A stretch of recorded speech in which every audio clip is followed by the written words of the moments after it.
Russia Ukraine యుద్ధానికి ఇప్పట్లో మోక్షం లభించే అవకాశాలు కనిపించడం లేదు. అమెరికా ప్రెసిడెంట్ డొనాల్డ్ ట్రంప్ నిర్వాహకం వల్ల ఉక్రెయిన్ భారీ నష్టాన్ని మూటగట్టుకోవాల్సిన పరిస్థితి ఏర్పడింది. పుతిన్ను ట్రంప్ పేపర్ టైగర్ అంటూ రెచ్చగొట్టడమే దీనికి కారణమా? క్రెమ్లిన్ మాత్రం ఉక్రెయిన్ అంతు చూసే వరకు ఊరుకునేదే లేదని తెగేసి చెప్పింది. మరి ట్రంప్ అకస్మాత్తుగా తన పంతా మార్చడానికి గల కారణాలేంటి? ప్రత్యేక కథనంలో దీనికి సంబంధించి మరింత సమాచారం తెలుసుకుందాం.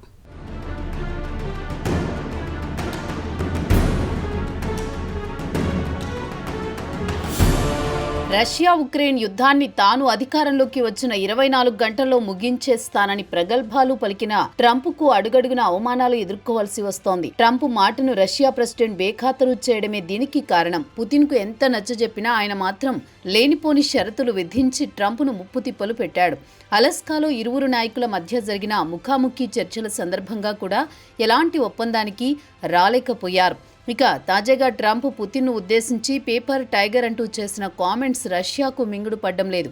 రష్యా చెబుతోందేంటంటే ట్రంప్ ఉక్రెయిన్ ఎపిసోడ్లో యూటర్న్ తీసుకున్నందుకు తాము వేరే గత్యంతరం లేక ఉక్రెయిన్పై యుద్ధాన్ని కొనసాగించాల్సి వస్తోందని తమ చర్యను సమర్థించుకుంది. ఇక ఈ యుద్ధం కాస్త యూరోప్కు విస్తరించిన ఆశ్చర్యపోవాల్సిన పని లేదు.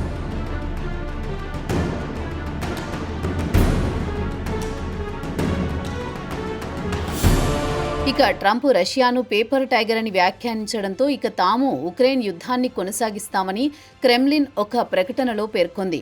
క్రెమ్లిన్ అధికార ప్రతినిధి దిమిత్రీ పెస్కోవ్ ట్రంప్ కామెంట్పై తీవ్రస్థాయిలో విరుచుకుపడ్డారు. ట్రంప్ ఇటీవల మీడియాతో మాట్లాడుతూ యుద్ధంలో ఉక్రెయిన్ కోల్పోయిన భూభాగాన్ని తిరిగి స్వాధీనం చేసుకుంటుందని, దీనికి యూరోపియన్ యూనియన్ సహకరిస్తుందని చెప్పారు.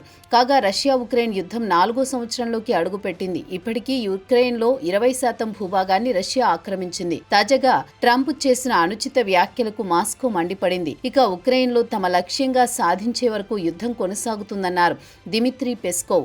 తమ దేశ ప్రయోజనాలకు, రాబోయే తరాల వారి ప్రయోజనాలను దృష్టిలో ఉంచుకుని ఉక్రెయిన్పై యుద్ధం చేస్తున్నామని, తమకు వేరే గత్యంతరం లేకని యుద్ధాన్ని కొనసాగిస్తున్నామన్నారు దిమిత్రీ. రష్యా ఆర్బీసీ రేడియో స్టేషన్కి ఇచ్చిన ఇంటర్వ్యూలో ఆయన ఈ విషయం ప్రస్తావించారు.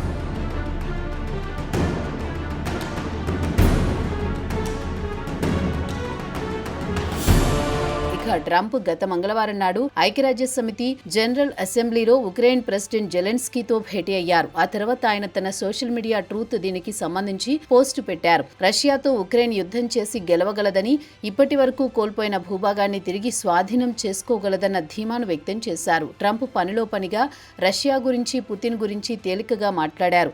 రష్యా గత 3.5 సంవత్సరాల నుంచి ఉక్రెయిన్పై యుద్ధం చేస్తోంది. వాస్తవానికి వారం రోజుల్లో ముగించాల్సిన యుద్ధాన్ని సంవత్సరాల తరబడి చేస్తోందని ఎద్దేవా చేశాడు. దీన్ని బట్టి చూస్తే రష్యా కేవలం పేపర్ టైగర్ అని పుతిన్ను ఉద్దేశించి వ్యాఖ్యానించారు. ఇక రష్యా ఆర్థిక వ్యవస్థ బలహీనపడిందని ట్రంప్ రష్యా గురించి తీవ్ర వ్యాఖ్యలు చేశారు.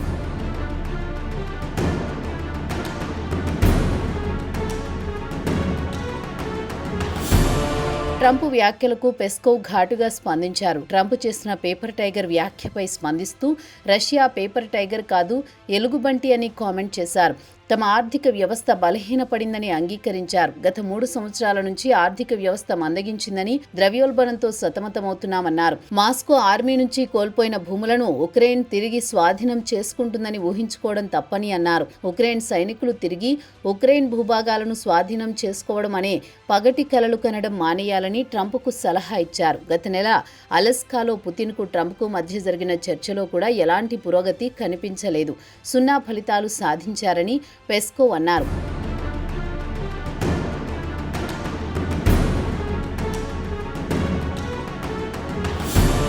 ఇదిలా ఉండగా ఇక రష్యా ఆర్థిక వ్యవస్థ కూడా అంతంత మాత్రంగానే ఉంది. గత బుధవారం నాడు రష్యా ఆర్థిక మంత్రిత్వ శాఖ వాల్యూ యాడెడ్ ట్యాక్స్ మన ఇండియాలో కూడా వ్యాట్ పేరుతో వసూలు చేసేవారు. అక్కడ వ్యాట్ 20 నుంచి 22% పెంచారు. ఈ డబ్బులు రష్యా డిఫెన్స్ సెక్యూరిటీపై వ్యయం చేస్తుందని ఆర్థికవేత్తలు అభిప్రాయపడుతున్నారు. ఇక ఈ ఆర్థిక సంవత్సరం రష్యా జీడీపీ 1% దిగివచ్చే ప్రమాదం ముందుకొస్తోందని ఎకనమిస్టులు అంచనా వేస్తున్నారు. కాగా గత ఏడాది రష్యా జీడీపీ 4.3%గా నమోదైంది. గత 4 సంవత్సరాల నుంచి కొనసాగుతున్న యుద్ధంలో రష్యా బిలియన్ల కొద్దీ డాలర్లను వ్యయం చేసింది. ఈ యుద్ధంలో రష్యా లక్షలాది మంది సైనికులను కూడా కోల్పోతోంది. అయినా పుతిన్ మాత్రం ఎక్కడా వెనక్కి తగ్గడం లేదు. ఉక్రెయిన్ను ఓడించేందు వరకు విశ్రమించను అంటున్నాడు. ఇక ఉక్రెయిన్కు అమెరికా, అటు యూరోపియన్ యూనియన్ దేశాలు డబ్బుతో పాటు ఆయుధాలు సమకూర్చడంతో ఇన్ని సంవత్సరాల పాటు రష్యాను ఎదుర్కోగలుగుతోంది.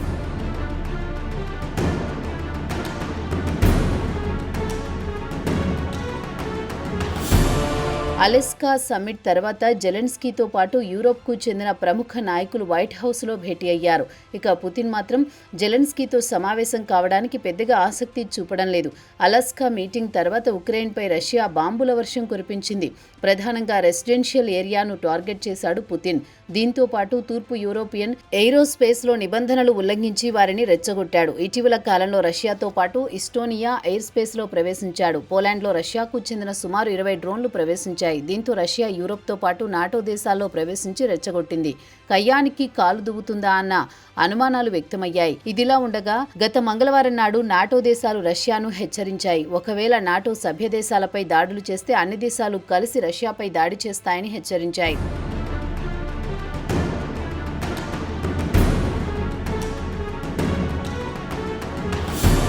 ట్రంప్ అండదండలతో ఉక్రెయిన్ రష్యాపై రెట్టించిన ఉత్సాహంతో డ్రోన్లతో దాడులు చేయడం మొదలుపెట్టింది. రష్యాకు చెందిన చమురు, సహజ వాయువు క్షేత్రాలపై దాడులు చేసింది. గత బుధవారం నాడు రష్యాలోని బాష్కోర్టోస్తాన్లోని గాజ్ ఫ్రోమ్ నెఫ్తెఖిమ్ సలావ్ పెట్రోకెమికల్ ప్లాంట్పై రాత్రిపూట డ్రోన్తో దాడి చేసిందని ప్రాంతీయ గవర్నర్ చెప్పారు. డ్రోన్ దాడిలో పెట్రోకెమికల్ ప్లాంట్ ధ్వంసమైంది. దీంతో భారీ మంటలు వ్యాపించాయి. అంతకుముందు గత వారం అదే కాంప్లెక్స్పై డ్రోన్లతో దాడులు చేసింది ఉక్రెయిన్. కాగా గత కొన్ని వారాల నుంచి ఉక్రెయిన్ రష్యాకు చెందిన కీలక చమురు, సహజవాయు క్షేత్రాలను లక్ష్యంగా చేసుకుని దాడుల జోరును పెంచింది. ఇక్కడి ప్లాంట్ నుంచి పైప్ లైన్ ద్వారా గ్యాస్ను సరఫరా చేస్తోంది రష్యా. అలాగే దక్షిణ రష్యాలోని నోవరోసిస్క్ నగరంలో ఉక్రెయిన్ దాడిలో 2 వ్యక్తులు మరణించారు. ఇక ట్రంప్ అకస్మాత్తుగా తన పంథా మార్చడానికి గల కారణాల విషయానికొస్తే రష్యా ఆర్థిక వ్యవస్థ దారుణంగా క్షీణించింది. దీంతో యూరోపియన్ యూనియన్తో కలిసి రష్యాపై దాడి చేసి రష్యా ఆక్రమించిన భూభాగాలను తిరిగి ఉక్రెయిన్కు అప్పగించాలనేది ట్రంప్ ప్లాన్గా కనిపిస్తోందనేది యూరోప్ రాజకీయ విశ్లేషకులు అభిప్రాయపడుతున్నారు. అది కాకుండా పుతిన్ ట్రంప్ను పెద్దగా లెక్కలోకి తీసుకోవడం లేదు. అలస్కా సమావేశం తర్వాత ఆయన చైనాకు, ఇండియాకు దగ్గర కావడం కూడా ట్రంప్కు ఆగ్రహం తెప్పించింది. ప్రస్తుతం చైనా, రష్యా, ఇండియాలు ట్రంప్కు శత్రుదేశాలుగా మారాయి. దీంతో ఆయన రష్యా ఆక్రమించిన భూభాగాలను ఉక్రెయిన్కు అప్పగిస్తామని చెబుతున్నా అది కార్యరూపం ఎప్పుడు దాలుస్తుందో తెలియదు. ట్రంప్ తరచూ రష్యాపై ఆంక్షలు విధిస్తానని హెచ్చరికలు చేస్తున్నా ఆంక్షలు విధించడంలో తటపటాయిస్తున్నాడు. ఇక పుతిన్ ట్రంప్ తాటాకు చప్పుళ్లకు భయపడను అంటూ ఉక్రెయిన్పై దాడుల జోరును పెంచుతున్నాడు. మరి ట్రంప్ కేవలం నోటి మాటలతో కాకుండా చేతలతో చూపిస్తే ఉక్రెయిన్కు కాస్త ప్రయోజనం కలుగుతుంది. లేదంటే ఉక్రెయిన్ ఆ యుద్ధంలో మరింత నష్టపోవాల్సి వస్తుందనేది ప్రస్తుత రాజకీయ విశ్లేషకుల అభిప్రాయం.